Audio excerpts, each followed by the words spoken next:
नमस्ते, welcome to the व्यक्तित्व podcast. आज हम बात करने वाले हैं महात्मा गांधी के बारे में। आज उनका जन्मदिन भी है, तो चलिए परिचय से शुरू करते हैं।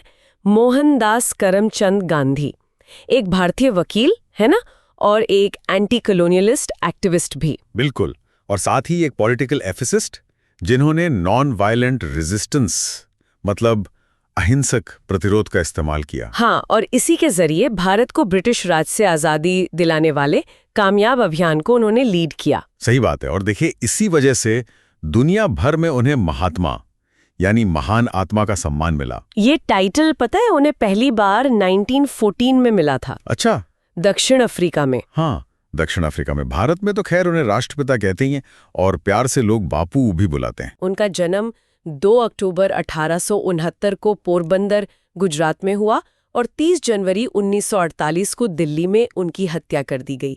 आज हम उनके जीवन और विचारों की थोड़ी गहराई में उतरेंगे, है ना, समझने की कोशिश करेंगे कि आखिर वो क्या बातें थीं जो मोहनदास को महात्मा बना गई। तो उनके शुरुआती जीवन और फैमिली बैकग्राउंड से शुरू करें। हाँ। पोरबंदर गुजरात का एक तटीय शहर, वहाँ एक हिंदू परिवार में पैदा हुए। हाँ, उनके पिता करमचंद गांधी वो पोरबंदर और फिर बाद में राजकोट रियासत के दीवान थे, मतलब चीफ मिनिस्टर कह सकते हैं। और उनकी माँ पुतलीबाई, वो तो बहुत धार्मिक थी। हाँ बिल्कुल, और उनकी माँ का उन पर बहुत गहरा असर पड़ा। पुतलीबाई वैष्णव थीं, भगवान विष्णु की भक्त, लेकिन साथ ही उन पर जैन धर्म का भी काफी प्रभाव था। अच्छा। और परिवार की धार्मिक पृष्ठभूमि भी देखिए मिली जुली थी। वैष्णव के साथ प्रणामी वैष्णव का भी असर था, जिनके ग्रंथों में गीता, भागवत पुराण, वेद तो हैं ही, साथ में कुरान और बाइबल का सार भी माना जाता है। तो इसी माहौल से गांधी जी के बुनियादी मूल्य बने, जैसे अहिंसा, शाकाहार, आत्मशुद्धि के लिए उपवास रखना और अलग अलग धर्मों के लिए सहिष्णुता। उनका परिवार मोद बनिया जाति से था, वैश्य वर्ण में। बचपन में तो सुना है काफी शरारती थे, मतलब शांत नहीं थे बिल्कुल। हाँ, उनकी बहन रलियत बताती है कि पारे की तरह बेचैन थे। कहते हैं कुत्तों के कान मरोड़ना उनका पसंदीदा शुगल था। अरे! लेकिन दूसरी तरफ श्रवण कुमार और राजा हरिश्चंद्र की कहानियों ने उन पर बहुत गहरी छाप छोड़ी। सत्य और प्रेम के प्रति जो उनका शुरुआती झुकाव था, वो शायद वहीं से आया। पढ़ाई में कैसे थे? सुना है बहुत औसत थे। हाँ, औसत दर्जे के थे। शर्मीले भी बहुत थे। खेलों में कोई खास दिलचस्पी नहीं थी, बस किताबें और पढ़ाई वही उनके साथी थे। और फिर 13 साल की उम्र में ही शादी हो गई। हाँ, उस जमाने के हिसाब से 14 साल की कस्तूरबाई कपाड़िया से, जिन्हें हम सब बा के नाम से जानते हैं, अरेंज मैरिज थी। इसकी वजह से स्कूल का 1 साल भी खराब हुआ उनका। हाँ, हुआ। और गांधी जी ने बाद में अपनी युवा पत्नी के प्रति अपनी शुरुआती जो लस्टफुल फीलिंग्स थीं या जेलसी थी, उस पर अफसोस भी जताया है। उनका पहला बच्चा ज्यादा दिन जिया नहीं और फिर कुछ ही समय बाद उनके पिता का भी देहांत हो गया। गांधी जी को हमेशा ये दुख रहा कि पिता के आखिरी वक्त में वो उनके पास नहीं थे। ये तो बहुत दुखद रहा होगा। बिल्कुल। बाद में खैर उनके 4 बेटे हुए, हरिलाल, मणिलाल, रामदास और देवदास। हाई स्कूल अहमदाबाद से किया 1887 में। उसके बाद भावनगर के सामलदास कॉलेज गए, पर वहां भी जल्दी ही पढ़ाई छोड़ दी। हाँ, मन नहीं लगा शायद। पर इसी दौरान वो नर्मद और गोवर्धन राम त्रिपाठी जैसे गुजराती सुधारकों के साहित्य के संपर्क में जरूर आए। फिर आया लंदन जाने का फैसला, कानून की पढ़ाई के लिए। हाँ, ये सलाह परिवार के एक मित्र थे, माऊजी दवे जोशी जी, उन्होंने दी थी। माँ को चिंता थी कि बेटा विदेश जाके बिगड़ न जाए। हाँ, स्वाभाविक है। तो गांधी जी ने उन्हें वचन दिया, एक तरह का वोटो लिया, मांस, शराब और महिलाओं से दूर रहने का। भाई लक्ष्मीदास ने फाइनेंशियल हेल्प की। लेकिन बॉम्बे में उनके समुदाय ने ऐतराज किया था। हाँ, स्थानीय मोदबणिया समुदाय ने उन्होंने जाति से बहिष्कृत करने की चेतावनी दी, पर गांधी जी ने इसे अनदेखा किया और सितंबर 1888 में लंदन के लिए रवाना हो गए। लंदन के वो 3 साल, काफी कुछ सीखा होगा वहां। बिल्कुल। इनर टेम्पल में कानून की पढ़ाई की, यूनिवर्सिटी कॉलेज लंदन में अंग्रेजी साहित्य की क्लासेस भी ली। अपनी शर्म और झिझक पर काबू पाने के लिए उन्होंने एक पब्लिक स्पीकिंग प्रैक्टिस ग्रुप भी ज्वाइन किया। अच्छा। हाँ, और वहां के गरीब डॉकलैंड समुदायों के कल्याण में भी रुचि दिखाई। डॉकर्स की हड़ताल जब सफल हुई तो कार्डिनल मैनिंग से मिलकर धन्यवाद भी दिया। अंग्रेजी रीति रिवाजों को अपनाने की भी कोशिश की उन्होंने शुरू में। हाँ, की थी, लेकिन शाकाहारी भोजन की वजह से काफी परेशानी हुई।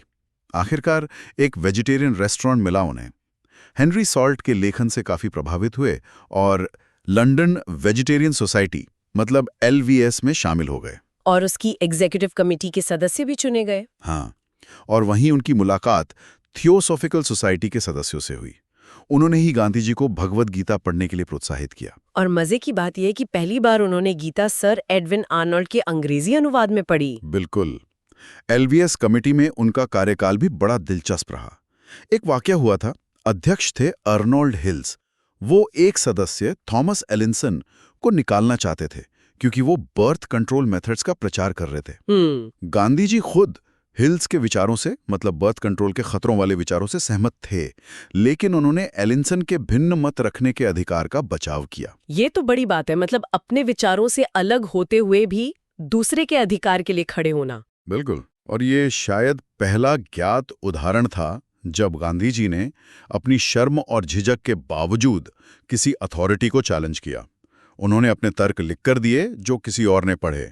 वो वोट हार गए, एलिंसन को बाहर कर दिया गया, लेकिन कोई मनमुटाव नहीं हुआ। ये घटना दिखाती है कि सिद्धांतों पर टिके रहने का जज्बा उनमें शुरू से था। जून 1891 में उन्हें बार में बुलाया गया, मतलब बैरिस्टर बन गए।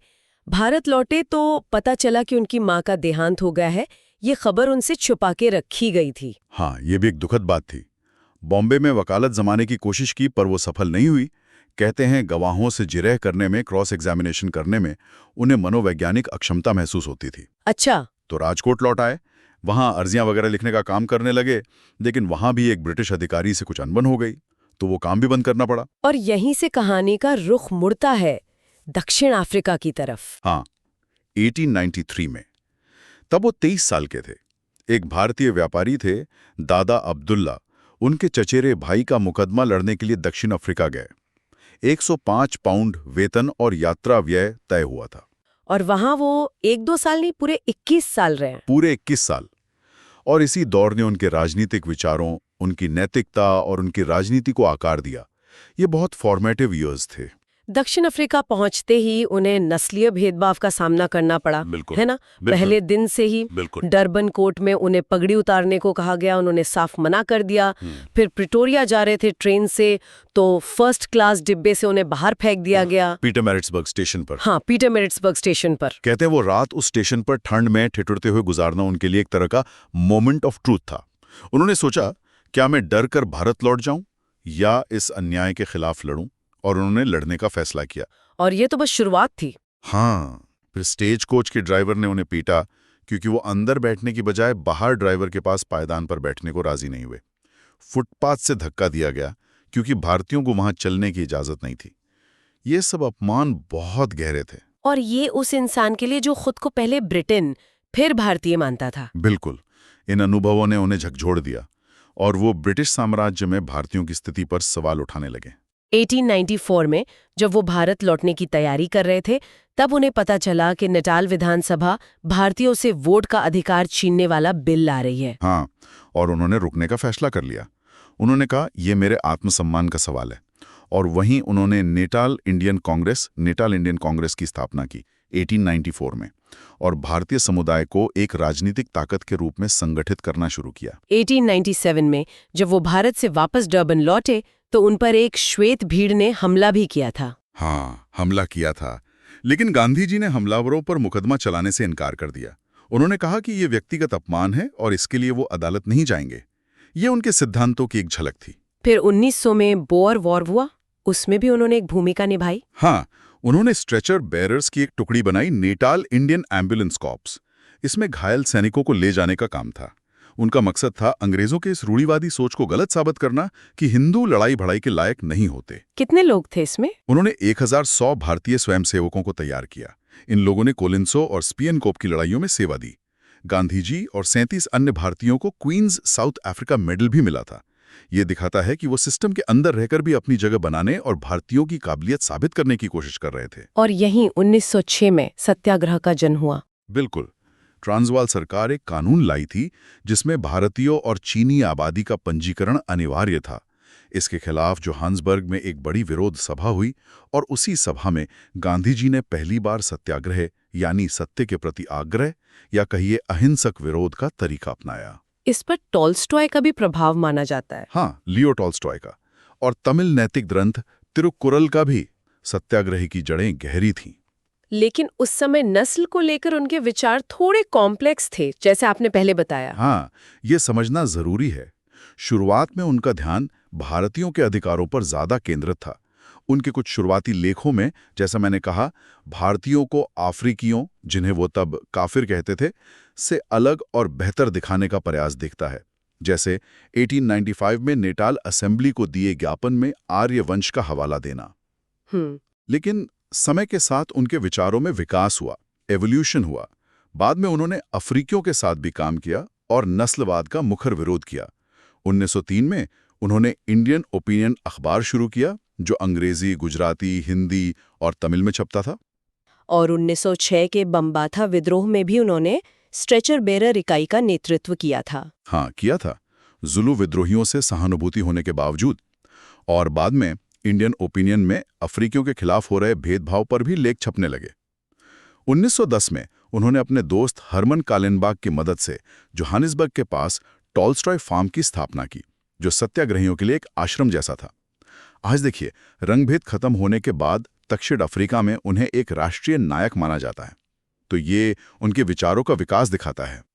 फिर 1915 में गोपाल कृष्ण गोखले के अनुरोध पर वो भारत लौटे। हाँ, गोखले उनके राजनीतिक गुरु बने।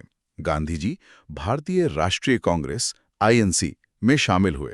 उन्होंने गोखले के उदारवादी, मतलब मॉडरेट दृष्टिकोण को एक भारतीय जमीनी रूप दिया। और देखते ही देखते 1920 तक वो कांग्रेस के सबसे बड़े नेता बन गए। हाँ, उन्होंने कांग्रेस का नेतृत्व संभाला और फिर मांगे बढ़ाई। सिर्फ सुधार नहीं, अब स्वराज की बात होने लगी। 26 जनवरी 1930 को कांग्रेस ने भारत की पूर्ण स्वतंत्रता की घोषणा कर दी। हालांकि अंग्रेजों ने इसे माना नहीं। फिर बातचीत का दौर भी चला। कांग्रेस प्रांतीय सरकारों में शामिल हुई 1930s के दशक के अंत में। हाँ, लेकिन जब द्वितीय विश्व युद्ध शुरू हुआ तो वायसराय ने बिना भारतीय नेताओं से परामर्श किए भारत को युद्ध में शामिल करने की घोषणा कर दी। इसके विरोध में कांग्रेस ने प्रांतीय सरकारों से इस्तीफा दे दिया और समर्थन वापस ले लिया। और 1942 में आया भारत छोड़ो आंदोलन। बिल्कुल, तत्काल स्वतंत्रता की मांग, क्विट इंडिया। इसके बाद गांधी जी और हजारों कांग्रेस नेताओं को जेल में डाल दिया गया। इसी बीच मुस्लिम लीग ने अंग्रेजों का साथ दिया और गांधी जी के कड़े विरोध के बावजूद एक अलग मुस्लिम राज्य पाकिस्तान की मांग तेज कर दी। और अंत में अगस्त 1947 में अंग्रेजों ने भारत और पाकिस्तान में भूमि का विभाजन कर स्वतंत्रता दे दी, जिसे गांधी जी ने कभी मन से स्वीकार नहीं किया। कभी नहीं, वो विभाजन के सख्त खिलाफ थे। प्रथम विश्व युद्ध में उनकी भूमिका पर थोड़ी और बात करें। ये थोड़ा विरोधाभासी लगता है ना? एक तरफ अहिंसा, दूसरी तरफ युद्ध के लिए भर्ती। हाँ, ये कॉम्प्लेक्स है। जैसा हमने देखा, बोर युद्ध और जुलू विद्रोह में उन्होंने एम्बुलेंस कोर बनाई थी। फिर 1918 में दिल्ली में वायसराय ने एक युद्ध सम्मेलन बुलाया। गांधी जी उसमें गए और उन्होंने युद्ध प्रयासों का समर्थन करने और लड़ाकों की भर्ती करने पर सहमति व्यक्त की। उन्होंने अपील फॉर एनलिस्टमेंट नाम का पर्चा भी निकाला। लेकिन उन्होंने ये भी साफ किया था कि वो व्यक्तिगत रूप से किसी को मारेंगे या घायल नहीं करेंगे। बिल्कुल, उनका तर्क ये था कि अहिंसा कायरता की निशानी नहीं है, इसे ताकत की स्थिति से चुना जाना चाहिए। और उनके अनुसार भारतीय पहले अपनी कायरता पर काबू पाएं, लड़ने की हिम्मत दिखाएं, तभी वो सच्ची अहिंसा को अपना सकेंगे। हालांकि ये भर्ती अभियान ज्यादा सफल नहीं हुआ। भारत लौटने के बाद उनके शुरुआती आंदोलन कौन से थे जिन्होंने उन्हें राष्ट्रीय पटल पर स्थापित किया? दो बहुत महत्वपूर्ण थे। पहला, चंपारण सत्याग्रह 1917 में बिहार में। वहां नील के किसानों का अंग्रेज बागान मालिक बहुत शोषण करते थे। गांधी जी ने अहिंसक विरोध का नेतृत्व किया और वो सफल रहा। प्रशासन को झुकना पड़ा, किसानों को रियायतें मिली। और दूसरा तो खेड़ा सत्याग्रह 1918 में गुजरात में। वहां बाढ़ और अकाल के कारण फसलें बर्बाद हो गई थीं, लेकिन सरकार लगान माफ करने को तैयार नहीं थी। गांधी जी ने असहयोग का आह्वान किया, हस्ताक्षर अभियान चलाया, सरकारी अधिकारियों का सामाजिक बहिष्कार किया गया। यहीं पे वल्लभ भाई पटेल उनके प्रमुख सहयोगी बने थे, है ना? हाँ, बिल्कुल। सरदार पटेल यहीं से गांधी जी के सबसे भरोसेमंद साथियों में से एक बने और इस आंदोलन में भी सरकार को झुकना पड़ा, लगान वसूली स्थगित करनी पड़ी। इन दोनों आंदोलनों ने गांधी जी की रणनीति और उनकी पकड़ को साबित कर दिया। फिर 1919 में उन्होंने खिलाफत आंदोलन का समर्थन किया। इसका क्या मकसद था? देखिए, प्रथम विश्व युद्ध के बाद तुर्की में ऑटोमन साम्राज्य खत्म हो गया था और खलीफा का पद खतरे में था। भारतीय सुन्नी मुसलमान खलीफा को अपना धार्मिक नेता मानते थे और इस पद को बचाना चाहते थे।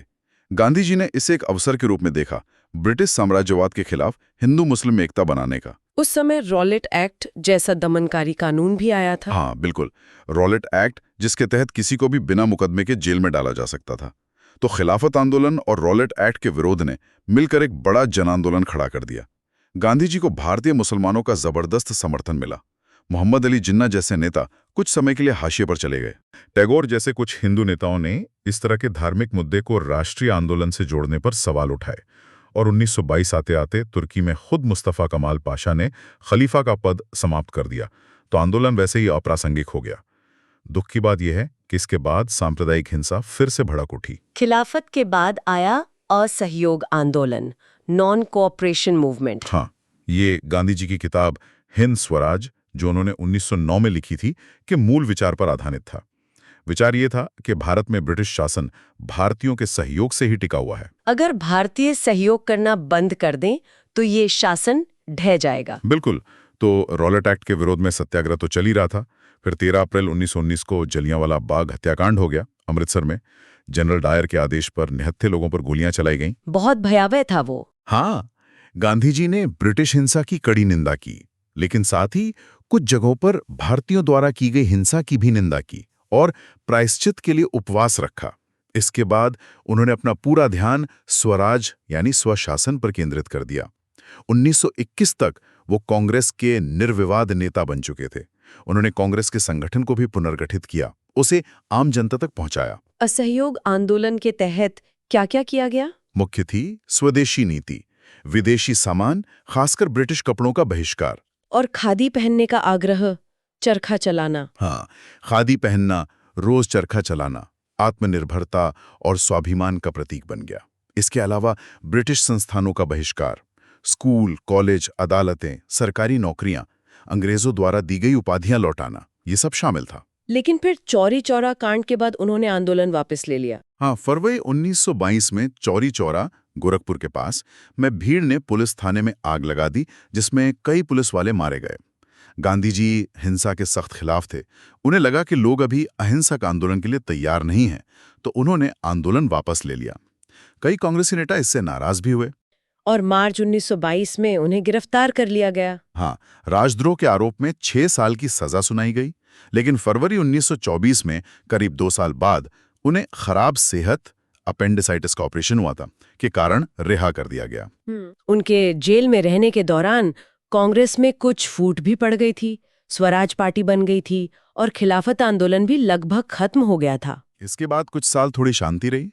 फिर 1930 में आया नमक सत्याग्रह, दांडी मार्च। हाँ, ये अगला बड़ा जन आंदोलन था। पृष्ठभूमि ये थी कि ब्रिटिश सरकार भारत को डोमिनियन स्टेटस देने के वादे पर टालमटोल कर रही थी।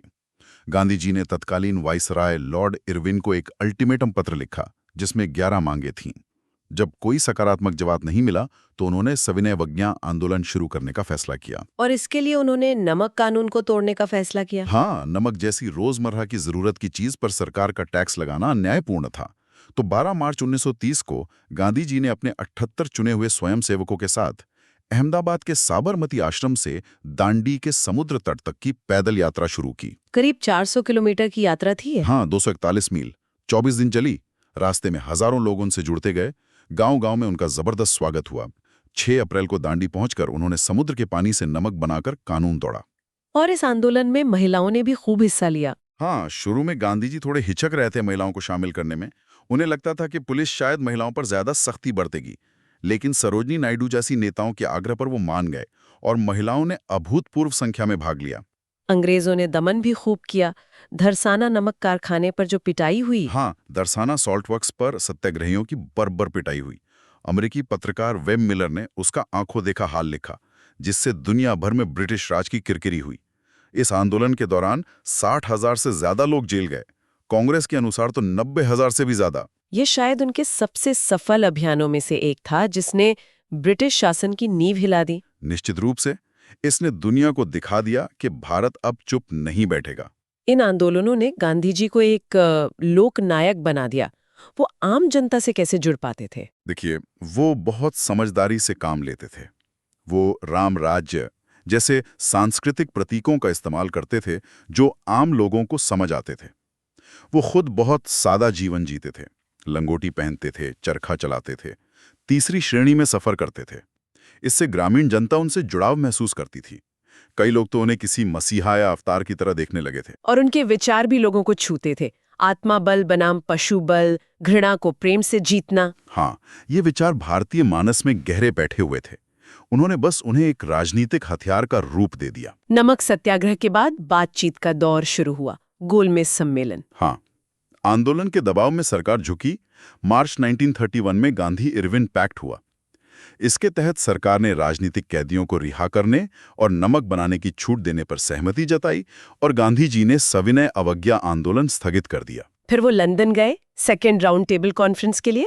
हाँ, कांग्रेस के एकमात्र प्रतिनिधि के रूप में। लेकिन वहां उन्हें निराशा ही हाथ लगी। अंग्रेजों का ध्यान भारत को आजादी देने पर कम और अल्पसंख्यकों और रियासतों के राजाओं को आपस में लड़ाने पर ज्यादा था। और जब वो वापस लौटे तो माहौल बदल चुका था। हाँ, नए वायसराय लॉर्ड विलिंगडन बहुत कठोर थे। उन्होंने दमन का नया दौर शुरू किया। गांधी जी को फिर से गिरफ्तार कर लिया गया। इसी दौरान ब्रिटिश प्रधानमंत्री रैमजे मैकडॉनल्ड ने कम्युनल अवार्ड की घोषणा की, जिसमें दलितों के लिए अलग निर्वाचक मंडल का प्रावधान था। हाँ, गांधी जी ने इसे हिंदू समाज को बांटने की एक और कोशिश माना और इसके विरोध में जेल में ही आमरण अनशन शुरू कर दिया। तब डॉक्टर अंबेडकर के साथ पूना पैक्ट हुआ था। बिल्कुल, डॉक्टर अंबेडकर पर भारी दबाव था। आखिर में पूना पैक्ट हुआ, जिसके तहत दलितों के लिए अलग निर्वाचक मंडल की बजाय प्रांतीय विधान मंडलों में आरक्षित सीटों की संख्या बढ़ा दी गई। इस दौरान चर्चिल ने उनकी तीखी आलोचना की थी। हाँ, विंस्टन चर्चिल तो गांधी जी के कट्टर आलोचक थे। उन्होंने गांधी जी को राजद्रोही फकीर, सेडिशियस फकीर और हिंदू मुसोलिनी तक कह डाला था। कांग्रेस की अंदरूनी राजनीति में भी उनकी भूमिका रही।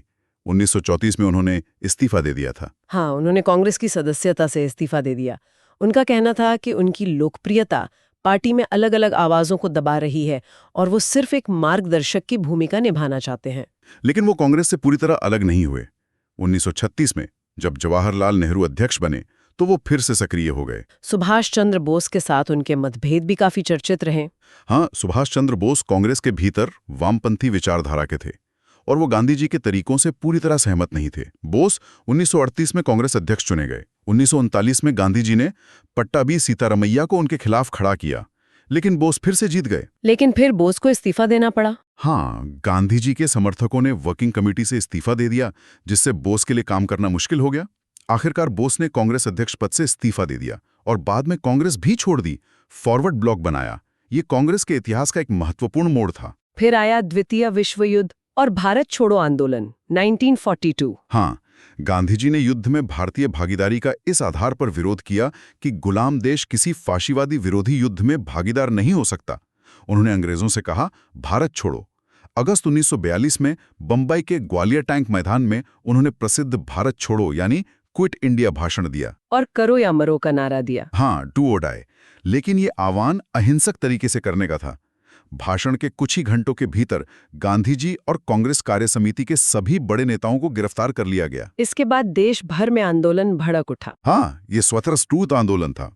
कई जगहों पर सरकारी संपत्ति को नुकसान पहुंचाया गया, संचार लाइनें काटी गईं, समानांतर सरकारें भी बनी। अंग्रेजों ने क्रूरता से दमन किया। गांधी जी को पुणे के आगा खान पैलेस में 2 साल तक कैद रखा गया। और इसी कैद के दौरान उनकी पत्नी कस्तूरबा और उनके निजी सचिव महादेव देसाई का निधन हो गया। हाँ, ये उनके लिए बहुत बड़ा व्यक्तिगत आघात था। मई 1944 में जब उनका स्वास्थ्य बहुत बिगड़ गया, तब उन्हें रिहा किया गया। जब वो जेल से बाहर आए तो राजनीतिक परिदृश्य काफी बदल चुका था। बिल्कुल, कांग्रेस के ज्यादातर नेता जेल में थे और इस दौरान मुस्लिम लीग काफी मजबूत हो गई थी। जिन्ना अब विभाजन की मांग पर अड़ गए थे। सितंबर 1944 में गांधी जी ने जिन्ना के साथ लंबी बातचीत की। उन्हें समझाने की कोशिश की कि विभाजन किसी के हित में नहीं है। पर वो बातचीत विफल रही। हाँ, विफल रही। गांधी जी संयुक्त अखंड भारत चाहते थे, जिन्ना विभाजन पर अड़े थे। और फिर आया विभाजन और स्वतंत्रता का वो दर्दनाक दौर 1947। गांधी जी ने धार्मिक आधार पर देश के बंटवारे का आखिर तक विरोध किया।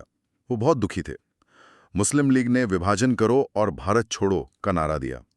जिन्ना ने 16 अगस्त 1946 को सीधी कार्रवाई दिवस, डायरेक्ट एक्शन डे का आह्वान किया, जिसके बाद कलकत्ता में भयानक दंगे हुए। हाँ, कलकत्ता में भीषण दंगे हुए, द ग्रेट कैलकटा किलिंग्स। इसके बाद हिंसा की आग नोआखाली, अब बांग्लादेश में, बिहार, पंजाब, पूरे देश में फैल गई। गांधी जी ने इन दंगा प्रभावित क्षेत्रों का दौरा किया, अकेले नोआखाली के गांव में पैदल घूमे, शांति स्थापित करने की कोशिश की, शांति के लिए उपवास रखे। अंग्रेज अब जल्दी से जल्दी सत्ता सौंप कर जाना चाहते थे, भले ही विभाजन करना पड़े। हाँ, माउंटबेटन योजना के तहत विभाजन के साथ स्वतंत्रता देने पर सहमति बन गई। कांग्रेस ने भी मजबूरी में ही सही इसे स्वीकार कर लिया। गांधी जी इससे सहमत नहीं थे, लेकिन वो असहाय महसूस कर रहे थे। 15 अगस्त 1947 जब भारत आजाद हुआ, गांधी जी दिल्ली में नहीं थे। नहीं, वो उस दिन कलकत्ता में थे। वहां फिर से दंगे भड़कने का खतरा था। वो वहां शांति के लिए उपवास पर थे और चरखा चला रहे थे। वो जश्न में शामिल नहीं हुए। उनके लिए ये खुशी का दिन नहीं था। उनके उपवासों ने कई बार सांप्रदायिक हिंसा को रोकने में मदद की। हाँ, बिल्कुल। उनका आखिरी उपवास जनवरी 1948 में दिल्ली में हुआ था। दिल्ली में भी तब दंगे हो रहे थे और भारत सरकार पाकिस्तान को उसके हिस्से का 55 करोड़ रुपया देने में आनाकानी कर रही थी। गांधी जी ने उपवास रखकर शांति और पाकिस्तान को उसका हक दिलाने की अपील की। अब अगर उनके सिद्धांतों और मान्यताओं की बात करें तो वो मूल रूप से कहां से आते थे? देखिए, उनके सिद्धांत मुख्य रूप से जैन और हिंदू परंपराओं के व्रतों पर आधारित थे। 5 प्रमुख व्रत थे: सत्य, अहिंसा, ब्रह्मचर्य, अस्तेय, चोरी न करना, और अपरिग्रह, जरूरत से ज्यादा चीजें जमा न करना, उनसे लगाव न रखना। सत्य और सत्याग्रह तो उनके जीवन का केंद्र थे। बिल्कुल, सत्याग्रह का मतलब ही था सत्य के लिए आग्रह या सत्य पर टिके रहना। ये वेदांत और अहिंसा के विचारों में निहित था। पहले वो कहते थे ईश्वर सत्य है, लेकिन बाद में उनके विचार और विकसित हुए और वो कहने लगे सत्य ही ईश्वर है। सत्याग्रह कोई निष्क्रिय चीज नहीं थी। नहीं, बिल्कुल नहीं। इसे वो आत्मा बल, सोल फोर्स कहते थे। इसका मकसद उत्पीड़क या अत्याचारी के हृदय को बदलना था, उसे नष्ट करना नहीं। ये पैसिव रेजिस्टेंस से ज्यादा था। इसमें दृढ़ निष्क्रिय प्रतिरोध और असहयोग शामिल था। इसके लिए बहुत धैर्य और सहिष्णुता की जरूरत थी। हालांकि इसकी आलोचनाएं भी हुई। हाँ, हुई। जिन्ना ऐसे हिंदुओं का राजनीतिक हथियार मानते थे। अंबेडकर को लगता था कि ये सामाजिक अन्याय के खिलाफ पर्याप्त नहीं है। चर्चिल जैसे लोग इसे राजद्रोह मानते थे। अहिंसा तो उनका सबसे जाना माना सिद्धांत है, नॉन वायलेंस। हाँ, अहिंसा या अहिंसा उनका प्रमुख सिद्धांत था, जिसे उन्होंने इतने बड़े पैमाने पर राजनीतिक क्षेत्र में लागू किया। ये अभूतपूर्व था। लेकिन वो कायरता को हिंसा से भी बुरा मानते थे। हाँ, ये एक महत्वपूर्ण न्यूआंस है। उनका मानना था कि अगर अपने सम्मान या किसी बेगुनाह की रक्षा के लिए हिंसा करनी पड़े और दूसरा कोई रास्ता ना हो, तो कायर बनकर भागने या अन्याय सहने से बेहतर है कि हिंसा का सहारा लिया जाए। अहिंसा बहादुरों का हथियार है, कायरों का नहीं। ब्रह्मचर्य के बारे में उनके क्या विचार थे? इसका मतलब सिर्फ यौन संयम था? नहीं, उनके लिए ब्रह्मचर्य का अर्थ व्यापक था। 1906 में 37 साल की उम्र में उन्होंने यौन संयम का व्रत लिया, लेकिन बाद में उन्होंने इसे विचारों, शब्दों और कर्मों की शुद्धता तक बढ़ाया। भोजन पर नियंत्रण भी इसमें शामिल था। उन्होंने राजचंद्र भाई की सलाह पर दूध पीना भी छोड़ दिया था, क्योंकि उन्हें लगता था कि यह पशु की वासना को उत्तेजित करता है। और बुढ़ापे में उन्होंने ब्रह्मचर्य के परीक्षण के लिए कुछ प्रयोग भी किए थे जो काफी विवादास्पद रहे। हाँ, उन्होंने अपने अंतिम वर्षों में कुछ प्रयोग किए, जिनमें अपनी पोती मनु, आभा और कुछ अन्य युवा महिलाओं के साथ सोना शामिल था। ये प्रयोग बहुत विवादास्पद रहे हैं और इनकी काफी आलोचना हुई है। गांधी जी का तर्क था कि ये उनकी अपनी पवित्रता और आत्मनियंत्रण की शक्ति का परीक्षण था। वो शराबबंदी के भी कट्टर समर्थक थे। गांधी जी एक विपुल लेखक भी थे। हाँ, बहुत लिखते थे और उनकी शैली बहुत सरल, सीधी और स्पष्ट थी। हिंद स्वराज जो उन्होंने 1909 में लिखी थी, वो तो स्वतंत्रता आंदोलन का एक तरह से बौद्धिक खाका या ब्लूप्रिंट बन गई। उन्होंने कई अखबारों का संपादन भी किया। हाँ, दक्षिण अफ्रीका में इंडियन ओपिनियन और भारत में हरिजन, यंग इंडिया, नवजीवन, इनके जरिए वो अपने विचार लगातार लोगों तक पहुंचाते थे। और उनकी आत्मकथा, सत्य के प्रयोग अथवा आत्मकथा, वो तो दुनिया भर में पढ़ी जाती है। बिल्कुल। इसके अलावा उन्होंने दक्षिण अफ्रीका में सत्याग्रह जैसी किताबें लिखीं। जॉन रस्किन की अनटू दिस लास्ट का गुजराती में अनुवाद किया, सर्वोदय नाम से। भारत सरकार ने उनके सारे लेखों, पत्रों, भाषणों को संपूर्ण गांधी वाङ्मय, collected works of Mahatma Gandhi के 100 खंडों में प्रकाशित किया है। उनकी विरासत, उनकी लेगेसी तो वैश्विक है। निश्चित रूप से। महात्मा की उपाधियों ने दक्षिण अफ्रीका में ही मिल गई थी। बाद में टैगोर ने भी इसे लोकप्रिय बनाया। राष्ट्रपिता उन्हें सुभाष चंद्र बोस ने 1944 में एक रेडियो संबोधन में कहा था। और दुनिया भर के नेताओं पर उनका प्रभाव रहा। हाँ, अमेरिका में नागरिक अधिकार आंदोलन के नेता मार्टिन लूथर किंग जूनियर, दक्षिण अफ्रीका के नेल्सन मंडेला, म्यांमार की आंग सान सू की, इन सब ने गांधी जी से प्रेरणा ली। अल्बर्ट आइंस्टाइन ने तो उनके बारे में कहा था कि आने वाली पीढ़ियां शायद ही यकीन करेंगी कि हार्ड मास का ऐसा कोई व्यक्ति कभी इस धरती पर चला था। 2 अक्टूबर उनके जन्मदिन को संयुक्त राष्ट्र ने अंतर्राष्ट्रीय अहिंसा दिवस घोषित किया है। हाँ, और ये भी दिलचस्प है कि उन्हें शांति के नोबेल पुरस्कार के लिए 5 बार नामांकित किया गया। 1937, 1938, 1939, 1947 और 1948 में उनकी हत्या से कुछ दिन पहले, पर उन्हें कभी मिला नहीं। बाद में नोबेल समिति ने इस पर सार्वजनिक रूप से खेद भी व्यक्त किया था। और प्यार से लोग उन्हें बापू कहते थे। हाँ, बापू यानी पिता। उनके जीवन पर फिल्में भी बनी, नाटक भी हुए। हाँ, रिचर्ड एटनबरो की फिल्म गांधी 1982 को तो 8 ऑस्कर मिले थे। श्याम बेनेगल की द मेकिंग ऑफ द महात्मा 1996 उनके दक्षिण अफ्रीका के जीवन पर है। और हाल के वर्षों में लगे रहो मुन्ना भाई 2006 ने गांधीगिरी को लोकप्रिय बनाया। फिलिप ग्लास का ओपेरा सत्याग्रह भी है। उनके स्मारक भी हैं, दिल्ली में राजघाट जहां उनका दाह संस्कार हुआ था, और गांधी स्मृति जहां उनकी हत्या हुई थी। हाँ, राजघाट पर उनकी समाधि पर हे राम लिखा है। दुनिया भर में उनकी मूर्तियां हैं। भारत में तो अनगिनत सड़कों संस्थानों का नाम उनके नाम पर है। कई देशों ने उन पर डाक टिकट जारी किए हैं। आधुनिक भारत में उनका क्या प्रभाव देखते हैं? देखिए, उनकी स्मृति का सम्मान तो बहुत है, लेकिन अगर उनके आर्थिक विचारों जैसे ग्राम स्वराज, ट्रस्टीशिप की बात करें तो उन्हें काफी हद तक खारिज कर दिया गया है। फिर भी भारत की जो सहिष्णु, धर्मनिरपेक्ष, लोकतांत्रिक पहचान है, उसका श्रेय काफी हद तक गांधी जी को ही दिया जाता है। गांधी जयंती 2 अक्टूबर राष्ट्रीय अवकाश है। भारतीय मुद्रा पर उनका चित्र है। 30 जनवरी को शहीद दिवस मनाया जाता है। हाँ, कुछ जगहों पर उनके मंदिर भी हैं। उनके वंशज आज भी भारत और विदेशों में रहते हैं और कई सार्वजनिक जीवन में सक्रिय हैं। और अंत में उनकी हत्या की बात, 30 जनवरी 1948। हाँ, एक बेहद दुखद दिन। दिल्ली के बिड़ला हाउस, जो अब गांधी स्मृति कहलाता है, में वो शाम की प्रार्थना सभा के लिए जा रहे थे। तभी नाथुराम गोडसे, जो एक हिंदू राष्ट्रवादी था और जिसका संबंध हिंदू महासभा और आरएसएस से बताया जाता है, उसने करीब से 3 गोलियां मारी। कुछ ही देर बाद उनका निधन हो गया। हाँ, पंडित नेहरू ने राष्ट्र को रेडियो पर सूचित करते हुए कहा था, हमारे जीवन से प्रकाश चला गया है और हर तरफ अंधेरा है। गोडसे को गिरफ्तार कर लिया गया था। हाँ, उसे और उसके साथियों जैसे नारायण आप्टे और अन्य षड्यंत्रकारियों पर मुकदमा चला। विनायक दामोदर सावरकर पर भी आरोप लगा था, लेकिन वो बरी हो गए। गोडसे और आप्टे को फांसी दी गई, बाकी को आजीवन कारावास हुआ।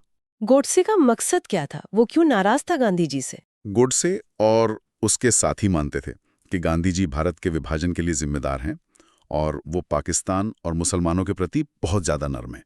गांधी जी का जो आखिरी उपवास था, जिसमें उन्होंने भारत सरकार पर पाकिस्तान को उसके हिस्से के 55 करोड़ रुपए देने का दबाव डाला था, वो शायद इस हत्या का तात्कालिक कारण बना।